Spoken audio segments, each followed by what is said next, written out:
আসসালামু আলাইকুম, আশা করি আপনারা সবাই ভালো আছেন। আলহামদুলিল্লাহ। আজকে নিয়ে আসলাম চাল কুমড়ো শাক রান্নার রেসিপি। আজকে চাল কুমড়ো শাক রান্নার রেসিপি নিয়ে আসলাম। এটা পানি দিয়ে তেল দিয়েও দেওয়া যায়, আবার শাকটা দিয়ে নাড়াচাড়া করে দিলেও হয়, যে যেভাবে খেতে পছন্দ করে।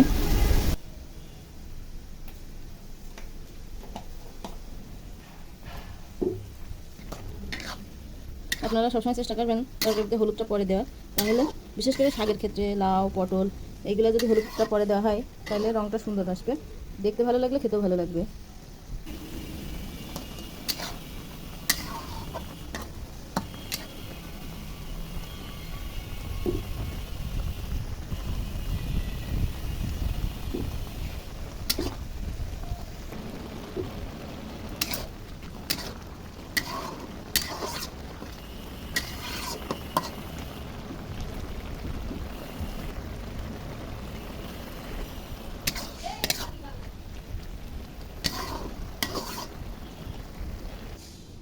হয়ে গেল মজাদার চাল কুমড়োর শাক।